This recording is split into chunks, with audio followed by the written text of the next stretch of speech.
Hello friends, आज हम पढ़ेंगे preparation methods of amines. Amines को बनाने के तरीके। Amines are prepared by the following method. नीचे कुछ मेथड दिए गए हैं जिनके द्वारा अमाइंस को बनाया जा सकता है। तो पहला इसमें reduction of nitro compound. Nitro compound के रिडक्शन से अमाइंस बनाते हैं। रिडक्शन का मतलब क्या है? या तो ऑक्सीजन को रिमूव कर दिया जाए या फिर हाइड्रोजन को ऐड कर दिया जाए, दोनों ही रिडक्शन कहलाते हैं। Nitro compound are reduce to amines by passing hydrogen gas in the presence of finely divided nickel, palladium और platinum and also by reduction with metals in acidic medium। जो nitro compounds होते हैं वो amines में reduce कर दिए हो जाते हैं अगर हम नाइट्रो कंपाउंड से हाइड्रोजन गैस पास करा दें फाइनली डिवाइडेड मेटल की प्रेजेंस में, जैसे कि निकल हो गया, पैलेडियम हो गया या फिर प्लेटिनम हो गया। तो सिंपल इससे हमें क्या पता लग रहा है कि हम नाइट्रो कंपाउंड का हाइड्रोजिनेशन करा रहे हैं, उसमें हाइड्रोजन ऐड करेंगे। And also by reduction with metals in acidic medium. साथ ही साथ नाइट्रो कंपाउंड को रिड्यूस करने का एक और तरीका है कि उनका मेटल के साथ रिडक्शन करा दें एसिडिक मीडियम में, तब भी वो अमाइंस में कन्वर्ट हो जाते हैं। तो रिडक्शन कराने के दो तरीके हैं, या तो हाइड्रोजन गैस पास करा दें फाइनली डिवाइडेड मेटल की प्रेजेंस में, या दूसरा तरीका मेटल के साथ उनका रिडक्शन करा दें एसिडिक मीडियम में। दोनों ही केस में बनेगा amines. Nitro alkanes can also be similarly reduce to the corresponding alkane amines. साथ ही साथ जो नाइट्रो एल्केन्स होते हैं, यानी जो एलिफेटिक एल्केन नाइट्रो एल्केन होंगे, उनको भी इन्हीं मेथड से रिड्यूस किया जा सकता है। तो इसमें पहला मेथड देखिए, ये हमने लिया नाइट्रोफिनोल। यहां पर ये क्या है, बेंजीन के ऊपर नाइट्रो कंपाउंड लगा हुआ है इस तरीके से। यहां पर ये बीच में पेन चला हुआ है, तो इसे आपको देखना नहीं है। तो ये हमने नाइट्रो कंपाउंड लिया, इसका हमने क्या किया, हाइड्रोजनेशन कराया। इसमें हमने हाइड्रोजन गैस पास कराई H2 पैलेडियम मेटल की प्रेजेंस में, फाइनली डिवाइडेड पैलेडियम मेटल। और इसमें जो इथेनॉल लेते हैं इसकी प्रेजेंस में रिएक्शन कराते हैं। तो होता क्या है, इस नाइट्रो कंपाउंड से जो ये ऑक्सीजन है यहां से ये रिमूव हो जाते हैं और इससे हाइड्रोजन जुड़ जाते हैं। तो क्या होगा, जब हम इसका हाइड्रोजनेशन कराएंगे या रिडक्शन कराएंगे, इथेनॉल यहां पर हम लेंगे सोलवेंट के रूप में, इसकी प्रेजेंस में कराएंगे, तो यहां पर होगा क्या, जो ये NO2 है इससे ये ऑक्सीजन रिमूव हो जाएंगे और यहां पर इससे हाइड्रोजन जुड़ जाएंगे। तो ये बन जाएगा हमारा एनिलीन। इसी तरीके से एक तो ये तरीका है इसको रिड्यूस कराने का। दूसरा तरीका है कि जो हमने ये नाइट्रो कंपाउंड है इसकी रिएक्शन हम करा दें मेटल के साथ। ये हमने लिया टिन। अगर हम नाइट्रो कंपाउंड की टिन के साथ रिएक्शन करा रहे हैं एसिडिक मीडियम में, तब भी ये इसका रिडक्शन हो जाता है, ये अमाइंस में कन्वर्ट हो जाता है। या फिर जो नाइट्रो कंपाउंड है इनकी हम रिएक्शन करा दें फेरस के साथ, ये आयरन स्क्रैप हम लेते हैं HCl की प्रेजेंस में, यानी एसिडिक मीडियम लेना है, तो ये भी तब भी कन्वर्ट हो जाएगा अमाइंस में। तो नाइट्रो कंपाउंड अगर आपको दिया हुआ है और ऊपर दिया हुआ है H2 या PD, H2 या निकल या फिर प्लेटिनम, तो इन तीनों के केस में ये NH2 नाइट्रो कंपाउंड अमाइंस में कन्वर्ट होगा। या फिर नाइट्रो कंपाउंड दिया हुआ है, ऊपर दिया हुआ है SN प्लस HCl, तब भी अमाइंस बनेगा। तीसरा, नाइट्रो कंपाउंड दिया हुआ है और दिया हुआ है Fe प्लस HCl, तब भी अमाइंस बनेगा। तो तीन जो ये रिएजेंट हैं ये आपको याद रखना है, रिड्यूसिंग एजेंट। जो ये रिडक्शन रिएक्शन है इसमें जो ये रिड्यूसिंग रिएजेंट होते हैं यही इंपॉर्टेंट होते हैं, ये आपको तीनों याद रखने हैं। Reduction with iron scrap and hydrochloric acid is preferred because FeCl2 formed gets hydrolyzed to release hydrochloric acid during the reaction। और जो ये तीन रिएक्शन हम करा रहे हैं इसमें जो ये वाली रिएक्शन हो रही है Fe plus HCl iron scrap के साथ, ये प्रेफर्ड की जाती है क्योंकि एक तो पहला पॉइंट ये है कि जो Fe प्लस HCl हम लेते हैं वो स्मॉल क्वांटिटी में लेते हैं। अगर हम ये स्मॉल क्वांटिटी में ले रहे हैं तो इसमें जो रिडक्शन का जो खर्चा है वो भी बहुत कम होता है। एक तो Fe प्लस HCl हम स्मॉल क्वांटिटी में लेंगे, इसमें खर्चा कम आएगा, इसलिए ये वाली रिएक्शन प्रेफर की जाती है। साथ ही साथ इसमें प्रेफर करने का इसको दूसरा पॉइंट है कि इस रिएक्शन में जो FeCl2 बनती है वो हाइड्रोलाइज हो जाती है और हाइड्रोलाइज होने के बाद वो हाइड्रोक्लोरिक एसिड फॉर्म करती है इस रिएक्शन में। तो इसके ये दो तरीके हैं। Thus only a small amount of hydrochloric acid is required to initiate the reaction। तो इस रिएक्शन में हाइड्रोक्लोरिक एसिड बहुत ही कम मात्रा में लिया जाता है और बहुत ही कम मात्रा हाइड्रोक्लोरिक एसिड की इस रिएक्शन को इनिशिएट कर देती है और नाइट्रो कंपाउंड को रिड्यूस कर देती है। तो इसके दो पॉइंट है। तो इस रिएक्शन में इंपॉर्टेंट क्या है, ये तीन रिएजेंट, ये आपको याद रखने हैं। अब सेकंड है ammonolysis of alkyl halides. Alkyl halides का हम अमोनोलाइसिस कराएंगे, यानी अमोनिया के साथ उसकी रिएक्शन कराएंगे। तो देखिए, you have read unit 10 class 12 that the carbon halogen bond in alkyl और benzyl halide can be easily cleaved by a nucleophile. आपने इसी बुक में चैप्टर 10 में पढ़ा है कि जो एल्काइल हैलाइड में कार्बन और हेलोजन के बीच में बॉन्ड होता है, ये वाला कार्बन और हेलोजन के बीच में जो बॉन्ड होता है, इसको किसी भी न्यूक्लियोफाइल के द्वारा आसानी से तोड़ा जा सकता है। कोई न्यूक्लियोफाइल होगा, वो कार्बन पर अटैक करेगा, ये बॉन्ड यहां से टूटेगा और हेलोजन बाहर निकल जाता है।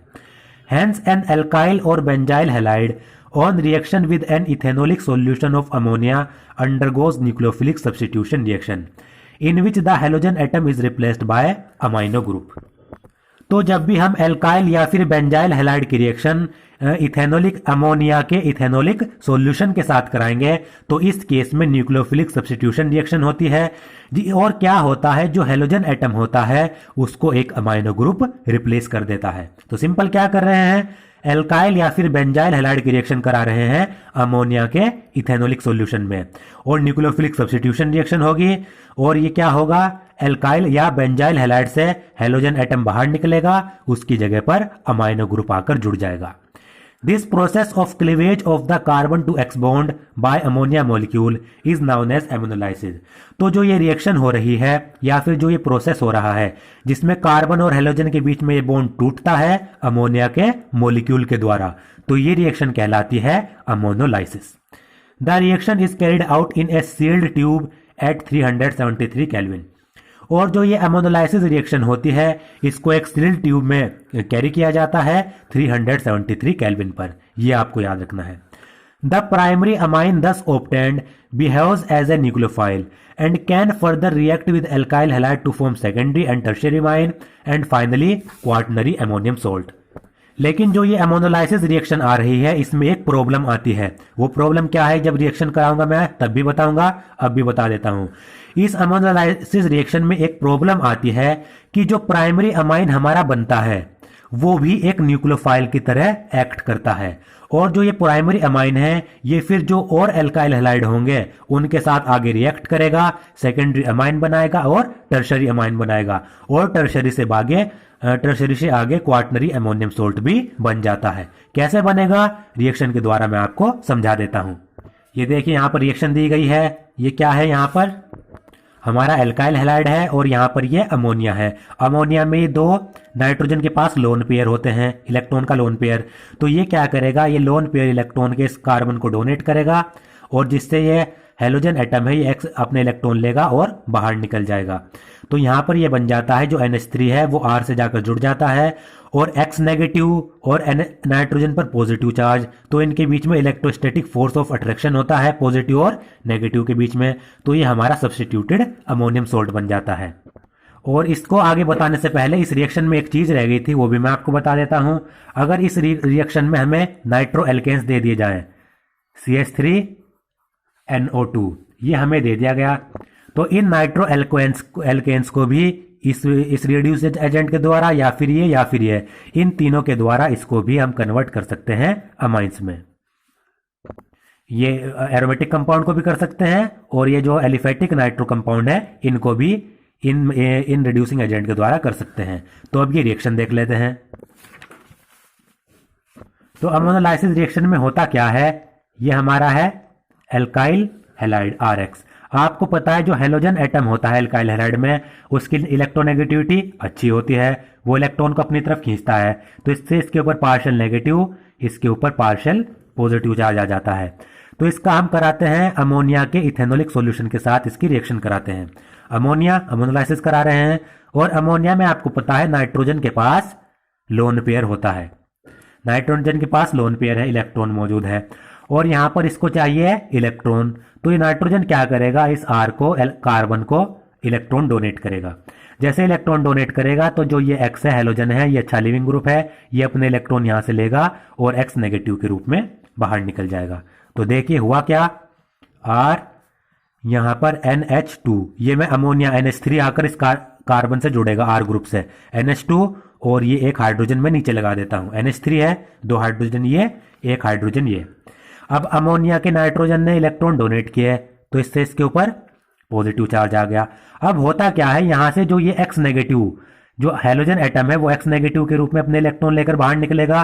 तो इलेक्ट्रोस्टैटिक फोर्स ऑफ अट्रैक्शन के कारण इसके ऊपर नेगेटिव चार्ज, इसके ऊपर पॉजिटिव चार्ज, तो इलेक्ट्रोस्टैटिक अट्रैक्शन के कारण जो ये एक्स नेगेटिव है ये भी इस नाइट्रोजन से जुड़ा रहता है। इलेक्ट्रोस्टैटिक फोर्स के कारण N पॉजिटिव और X नेगेटिव आपस में जुड़े हुए होते हैं, अट्रैक्ट होते हैं। तो इस तरीके से प्रोडक्ट बनेगा। अब आपको पता है ये हमारा बन गया यहां पर substituted ammonium salt. Substituted ammonium salt का हमारे पास यहां पर फॉर्मेशन हो गया, यानी अमोनिया की प्रेजेंस में ये जो कार्बन और हैलोजन के बीच में जो बॉन्ड है ये ब्रेक हो चुका।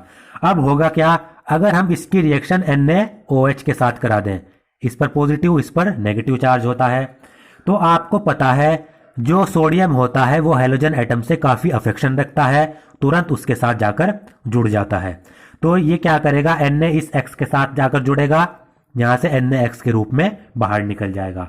और नाइट्रोजन को चाहिए अब इलेक्ट्रॉन, तो नाइट्रोजन क्या करेगा, इस हाइड्रोजन से दोनों के दोनों बॉन्डेड इलेक्ट्रॉन अपनी तरफ खींच लेगा।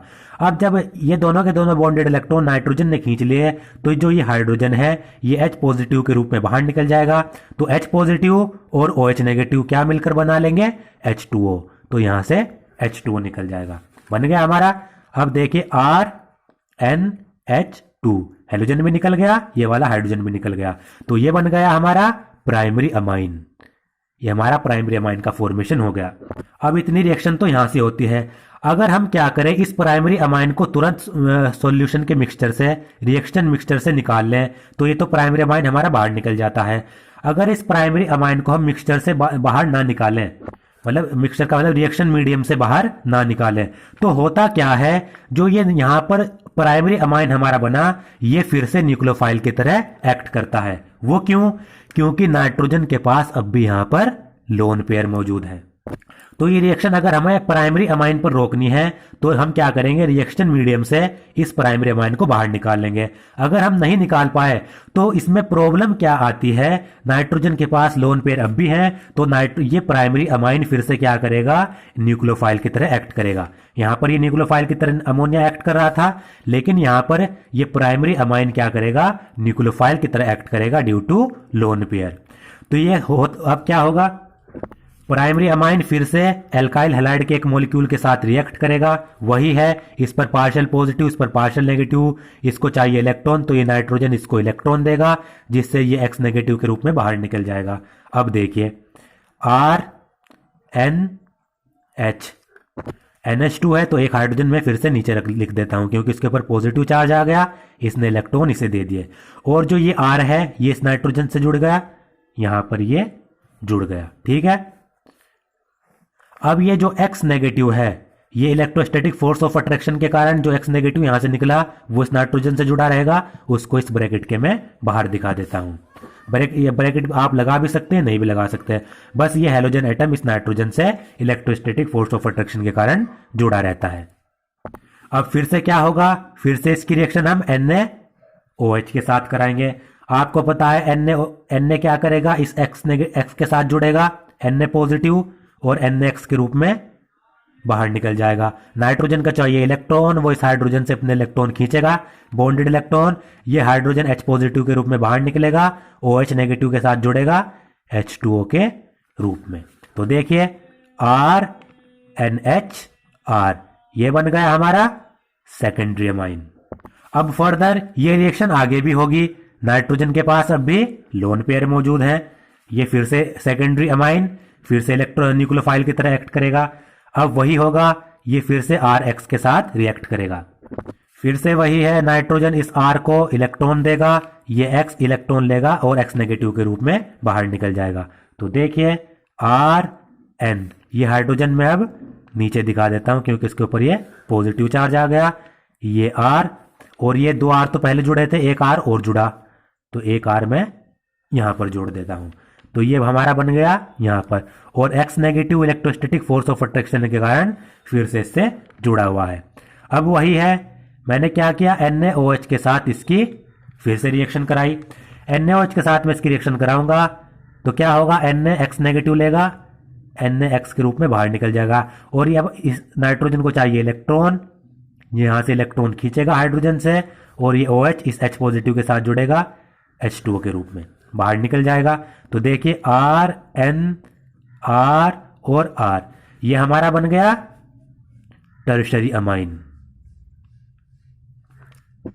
और मजे की बात, ये टर्शरी अमाइन बना, ये रिएक्शन यहां पर भी नहीं रुकेगी। अब क्या होगा, RX ये टर्शरी अमाइन एक और एल्काइल हैलाइड के साथ रिएक्ट करेगा। अब नाइट्रोजन के पास अब भी तो लोन पेयर है, न्यूक्लियोफाइल की तरह एक्ट करेगा, इसे डोनेट करेगा। तो देखिए R N R R ये R इससे जुड़ा और ये बॉन्डेड इलेक्ट्रॉन लेकर यहां से बाहर निकल गया। तो यहां पर ये N के ऊपर क्या आ गया, पॉजिटिव चार्ज, और X negative electrostatic force of attraction के कारण इससे यहां पर जुड़ गया। तो ये बनता है हमारा क्वार्टनरी अमोनियम सोल्ट, ये हमारा यहां पर बन जाता है। तो ये रिएक्शन यहां पर आकर रुकती है। इसको हम क्या लिख सकते हैं, R4 1 2 3 4 और N के ऊपर पॉजिटिव चार्ज, X के ऊपर नेगेटिव। इसको हम इस तरीके से भी लिख सकते हैं।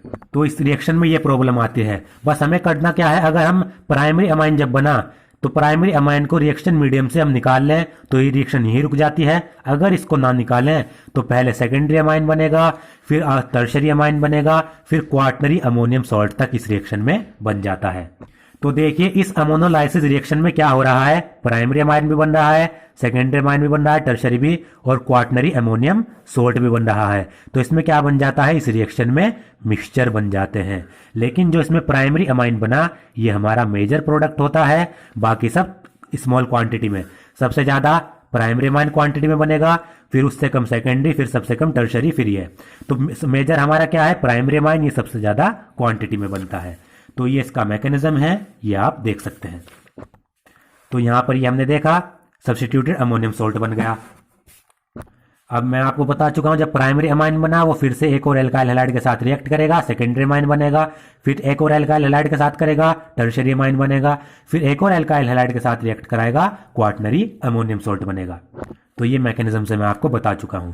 The free amine can be obtained from the ammonium salt bye treatment with a strong base. अगर हमें क्या करना है, जो हमारा ये अमोनियम सोल्ट बना इससे हमें फ्री अमाइन निकालना है, तो इसको क्या करते हैं, हम एक स्ट्रॉन्ग बेस के साथ इसको ट्रीट कराते हैं, जिससे हमारा क्या बनता है, फ्री अमाइन बन जाता है, वाटर निकल जाता है और NaX नेगेटिव यहां से बाहर निकल जाता है। तो हमें क्या करना है, ये सोल्ट हमारा बना, इसको एक स्ट्रॉन्ग बेस NaOH के साथ हम ट्रीट कराएंगे, हमारा ये फ्री प्राइमरी अमाइन बनेगा। और जैसे ही प्राइमरी अमाइन बनेगा, इस प्राइमरी अमाइन को तुरंत हम रिएक्शन मीडियम से बाहर निकाल लेंगे। प्राइमरी अमाइन को तुरंत रिएक्शन मीडियम से हम बाहर निकाल लेंगे तो हमें ये मिल जाएगा। अगर बाहर नहीं निकालेंगे तो सेकेंडरी, टर्शरी और क्वार्टनरी अमोनियम सोल्ट तक की रिएक्शन चली जाती है। तो इसमें यह है, ammonolysis has the disadvantage of yielding a mixture of primary, secondary and tertiary amine and also a quaternary ammonium salt।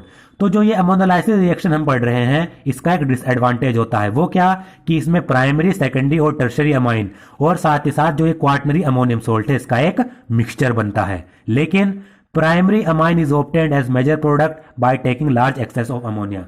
लेकिन इस रिएक्शन में जो ये प्राइमरी अमाइन बनेगा ये मेजर प्रोडक्ट होता है। अगर हम अमोनिया को एक्सेस में ले ले तो प्राइमरी अमाइन हमारा मेजर प्रोडक्ट बनता है, ये आपको याद रखना है। The order of reactivity of halide with amines is Ri greater than Rbr greater than RCl। अब जो अमोनोलाइसिस रिएक्शन में एल्काइल हैलाइड का जो ऑर्डर होता है रिएक्टिविटी का, वो आपको याद रखना है। जो Ri है वो सबसे ज्यादा तेजी से रिएक्ट करेगा, उससे कम Rbr, उससे कम RCl। ऐसा क्यों?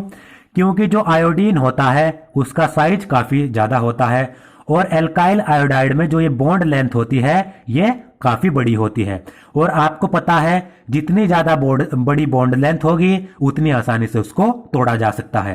तो Ri के बीच में बॉन्ड लेंथ, Ri के बीच में जो बॉन्ड लेंथ होती है वो सबसे लार्ज होती है। बॉन्ड लेंथ क्या होगी? लार्ज होगी। और तो ये इस बॉन्ड को आसानी से तोड़ा जा सकता है। तो जितना ज्यादा आसानी से बॉन्ड टूटेगा उतनी जल्दी वो रिएक्शन शो करेगा। तो Ri की बॉन्ड लेंथ सबसे ज्यादा, तो ये अमोनोलाइसिस रिएक्शन में सबसे तेजी से रिएक्शन शो करेगा। Rbr की उससे कम होती है तो अमोनोलाइसिस रिएक्शन ये थोड़ी कम शो करेगा। और RCl इसकी बॉन्ड लेंथ RBr से भी कम होती है, तो अमीनो लाइसिस रिएक्शन ये RBr से भी कम शो करेगा, मतलब स्लो शो करेगा। तो सबसे ऑर्डर ऑफ रिएक्टिविटी क्या है, RI अमोनिया के साथ सबसे तेजी से रिएक्ट करेगा, फिर RBr, फिर RCl due to bond length. अब यहां पर ये एग्जांपल दिया गया है, ये भी हम देख लेते हैं। Right chemical equation for the following reaction. नीचे कुछ रिएक्शन दी गई है, इनके में इक्वेशन लिखनी है। Reaction of ethanoic NH3 with C2H5Cl। अगर हम क्या करें, C2H5Cl को इथेनोलिक NH3 के साथ ट्रीट करें तो उसकी हमें केमिकल रिएक्शन लिखनी है। तो सिंपल यही है, एमोनोलाइसिस रिएक्शन हमें लिखनी है। तो देखिए C2H5Cl क्लोरोइथेन हमने लिया, NH3 के साथ इसका ट्रीटमेंट किया। तो सबसे पहले क्या होगा, हमें इस रिएक्शन में क्या करना है, जो सोल्ट है ये हमें बनाकर नहीं दिखाना है। सिंपल सबसे पहले प्राइमरी अमाइन बनाएंगे। तो क्या होगा, क्लोरीन यहां से निकलेगा, इसकी जगह पर NH2 जुड़ेगा और ये रिएक्शन यहां पर नहीं रुकेगी। फिर एक और C2H5Cl के साथ ये ट्रीट करेगा, क्योंकि ये न्यूक्लियोफाइल की तरह एक्ट कर रहा है। अभी बस करते क्या जाना है, NH2 से एक हाइड्रोजन निकालना है, उसकी जगह पर ये एल्काइल ग्रुप जोड़ देना है। तो NH2 से एक हाइड्रोजन निकलेगा, C2H5 उसके साथ जाकर जुड़ जाएगा। देखिए C2H5NH, एक हाइड्रोजन निकल गया, दो थे, C2H5 जुड़ गया। अब क्या अगर वो करेंगे, सेकेंडरी अमाइन बना, अब टर्शियरी अमाइन बनाएंगे। एक और C2H5Cl के साथ ट्रीट करेगा, रिएक्ट करेगा, ये वाला हाइड्रोजन भी यहां से निकलेगा, ये वाला हाइड्रोजन यहां से निकला, उसकी जगह पर ये जुड़ जाएगा। तो देखिए ये बन गया हमारा टर्शियरी अमाइन। तो इस तरीके से रिएक्शन होगी, पहले प्राइमरी अमाइन, फिर सेकेंडरी, फिर टर्शियरी। ऊपर हम पढ़ चुके हैं। सेकंड है ammonolysis of benzyl chloride and reaction of amine so formed with 2 moles of CH3Cl। Benzyl chloride का अमोनोलाइसिस करना है, उसके बाद जो अमाइन बना उसकी रिएक्शन करानी है 2 मोल्स CH3Cl के साथ। तो देखिए बेंजाइल क्लोराइड यानी C6H5CH2Cl, इस तरीके से CH2Cl। तो ये हमने बेंजाइल क्लोराइड लिया, यहां पर इसका हमने अमोनोलिसिस कराया। तो आपको पता है क्या होना है, जब अमोनोलिसिस कराते हैं ये यहां से बाहर निकलता है, इसकी जगह पर NH2 जुड़ता है, सबसे पहले प्राइमरी अमाइन बनता है। तो C6H5CH2NH2 प्राइमरी अमाइन बन गया। अब इसमें मजे की बात, हमें दिए है 2 मोल्स CH3Cl के साथ, 2 मोल्स मिथाइल क्लोराइड के साथ हमें इसके साथ ट्रीट कराना है। तो आपको पता है जब प्राइमरी अमाइन की 1 मोल एल्काइल हैलाइड के साथ ट्रीट कराएंगे तो पहले सेकेंडरी बनेगा, फिर 1 और मोल के साथ कराएंगे तो टर्शियरी बनेगा। तो यहां पर अगर हमारे पास प्राइमरी अमाइन है, उसकी डायरेक्ट 2 मोल के साथ एल्काइल क्लोराइड के 2 मोल के साथ उसको ट्रीट कर दें तो प्राइमरी से डायरेक्टली क्या बन जाएगा, टर्शियरी। क्योंकि प्राइमरी से 1 मोल के साथ कराया सेकेंडरी बना, सेकेंडरी के 1 मोल के साथ कराया टर्शियरी बना।